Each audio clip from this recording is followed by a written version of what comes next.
Okay, let's actually get to what we're here to discuss, which is, first of all, well, e-motorsports, but motorsports generally are thrilling displays of speed. People love watching them. They are technically very advanced when it comes to the vehicles themselves and engineering feats. And then, of course, displays of skill by the drivers themselves. But in 2014, motorsport was changed when Formula E was born, and things have never been the same. We have been able to see a competitive advantage, not in terms just of emissions, but in terms of how this sport is perceived and how it, well, actually, the vehicles themselves are fascinating, and so hopefully we can talk about that. But also now, motorsports for water are going to be changed as of next year. So we've got boats and electric vehicle racing on the ground to discuss. So let's get to talking about, well, actually, I want to talk about you, Sylvain. So you oversee Envision's Formula E team. You even set up an early racing championship of your own, and you owned one of the original Tesla Roadsters. So you are someone who very much cares about e-motorsports and electric vehicles generally. So I want to know what originally brought you to this space to begin with. Good question. Good evening, everyone. I don't know if we have time for the whole story. But yeah, actually, pretty much almost to this day, our race team was incorporated 10 years ago, end of 2013, when all the teams and Formula E was set up. And in 9 months from incorporation to racing, we were racing in Beijing in September 2014. So in hindsight, a crazy journey of, from starting teams, hiring engineers, mechanics, building cars critically, and Formula E doing a good job at finding somewhere to race. So yeah, it was very much startup mode at the time. And in the last 10 years, of course, the sport has grown tremendously to what it is now, with 400 million people watching and growing fast. And of course, the technology, which is my passion really, where you look at the cars 10 years ago and the cars now, and they're obviously widely different. So maybe we'll talk about it later, but the joke I always make is when we started, the cars were arguably really bad in terms of like range and power and so on. We had each driver had to have 2 cars to complete a race and jump from one car to the other. Some people said, what are you doing? If anything, you are highlighting the problems of electric cars. And we said, well, don't judge us on where we are now. Please judge us on how quickly we are going to improve that technology. It's all about the journey. And well, look, 9 years later, the cars are smaller and lighter than Formula One cars, will soon produce pretty much the same power and will accelerate from 0 to 60 miles an hour in less than 2 seconds, and are just absolute monsters of a car. And yeah, I think it's a really, really cool journey. And when you think about it, you could actually perhaps classify the Roadster as a classic car now. Yeah, definitely. That's in my category. Yeah. So, Rodi, I want to switch to you. You founded the E1 Championship with the CEO of Formula E, and it is set to start racing boats on waterways and coastlines across the globe next year, with its inaugural season starting in January. Tell us about the inspiration and the aims for this championship. Sure. First of all, thank you for the invite this evening. It's important to spread as much as possible what we are trying to do, and to allow people understanding that there is a revolution happening, and this is really a race to efficiency.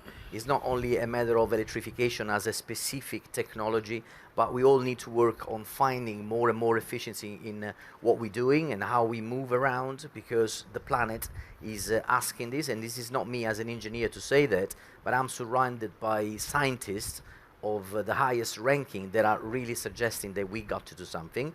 But the good news as a sport is that we want to spread the optimism that through actions we can definitely achieve incredible aims and targets.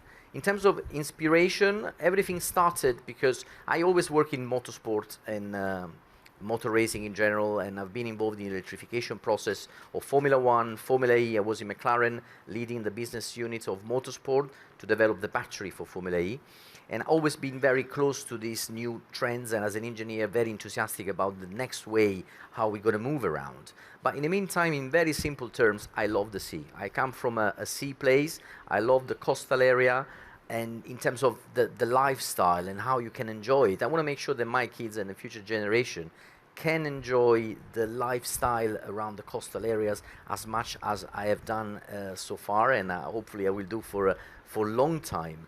So I felt like, why instead of going in the middle of nowhere racing, why don't I go and show up in places like Monaco, Venice, Jeddah, and Geneva, and Puerto Banús, because this is our plan starting from the beginning of next year, as you say.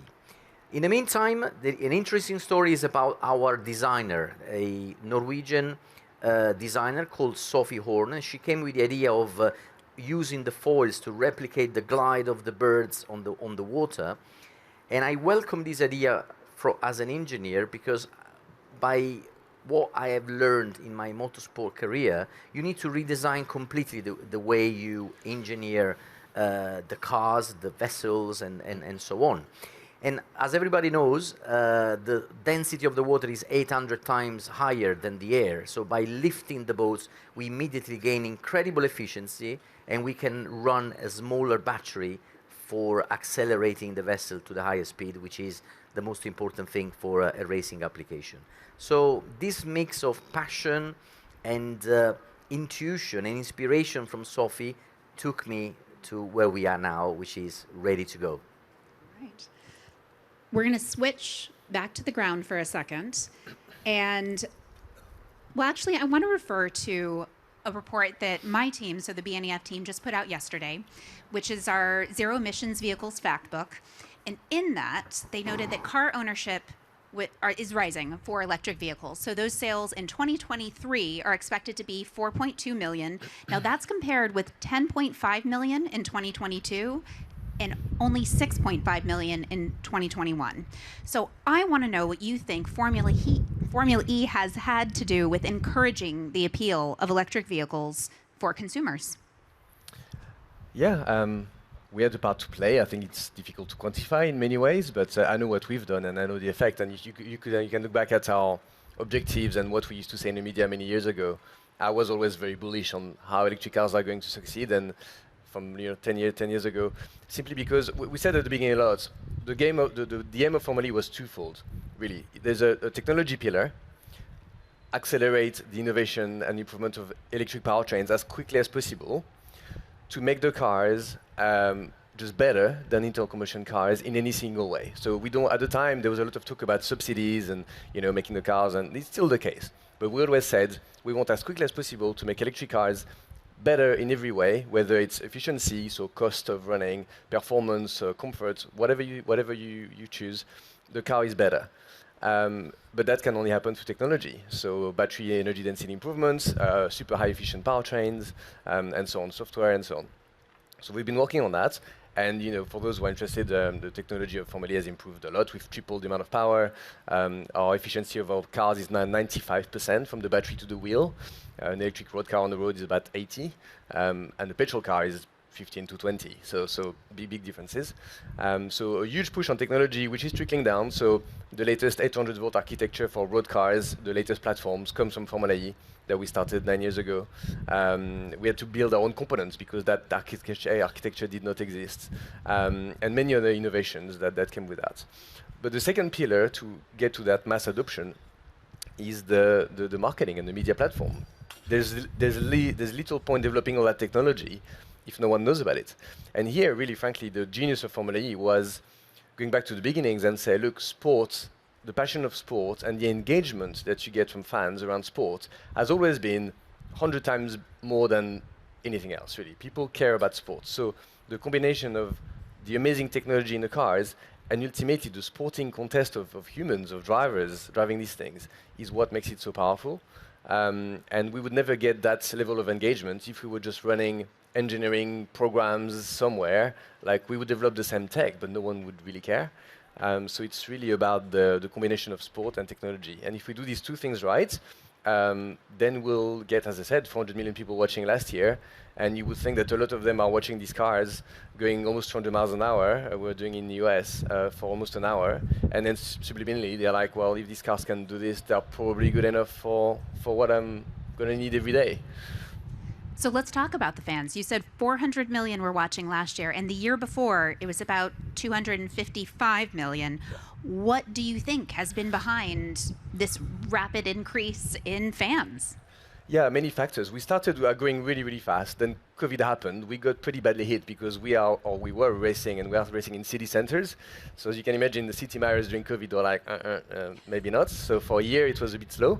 And then now we're picking up the growth really fast again. There's many factors. I think performance is a big one.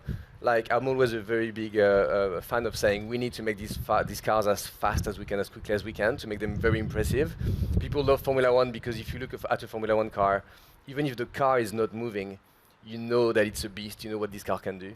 And I think we are trying to replicate that and make you look at a Formula E car and you know this thing accelerates under 2 seconds to 16. It's a really amazing piece of technology. And then combined with really good racing, so we work really closely with the FIA and FEO to make sure that the rules and regulations allow really good racing. It's not so fun when you always know who's going to win, right? So we are in a fortunate position that we are not like that. But you need a good sporting spectacle, but you need really fast, exciting cars, and I think that's what will make the sport grow quickly. Well, let's stay on the fans, and actually let's talk about the demographics a little bit. So I looked at a 2022 YouGov poll, so that's for the UK, and this is going to differ by country, but it noted that 18% of Formula E fans are between 18 to 24 years old. Now, when you compare that with general motorsports are 7%. And then when you go to the 25 to 39-year-old demographic, it's 27% are Formula E fans compared to 18% for general motorsports. So why do you think it's appealing to this younger demographic? What plays into their likings for Formula E? And then we should actually say, what do we think is going to be the E1 demographic? Do we think it's going to be similar? So let's start with you, Sylvain, and let's go to Rodi. Yeah, so you're right. It's really, really encouraging for us, and also much more gender balanced. That's what we see, hugely more gender balanced than traditional motorsports. The main CIC, so my example I have is through universities. So I work with Cranfield University in England and others, and all the like super specialized engineering master degrees on various things. All the students are crazy about what we do simply because they know it's the future. Like at the end of the day, working on an internal combustion engine, everything has been done. Like you can always fine tune to like the final 0 point something %, but frankly, it's not that exciting.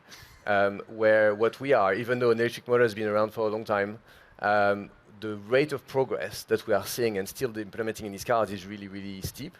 So for engineers especially, there's still a really big role to play, and they can arrive and really make a difference. So we see a lot of interest in young engineers joining our teams and trying to bring this new way of doing it. And also at the end of the day, a lot of what we do is software now.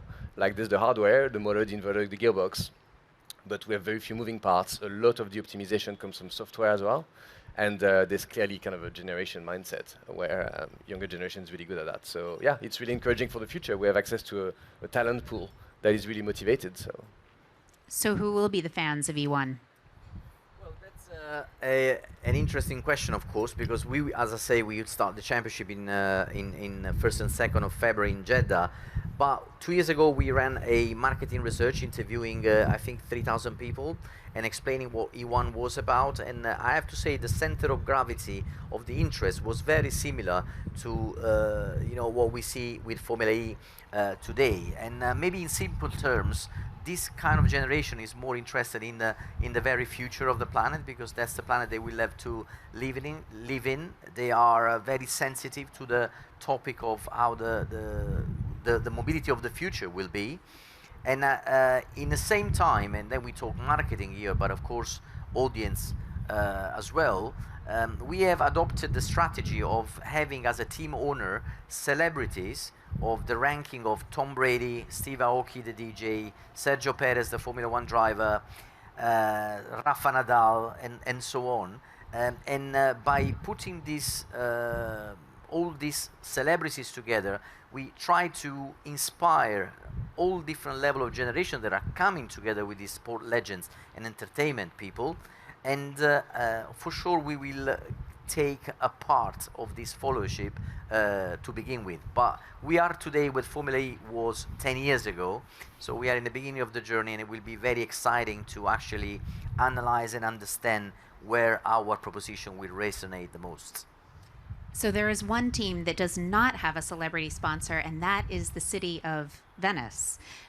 Venice, as I believe we all know, is one of the cities in Europe that is going to be most vulnerable to sea level rise and is already experiencing various issues right now. So do you think that their vulnerability to climate change is part of the motivation for them to join the E1? Well, absolutely, and I have to say, sorry.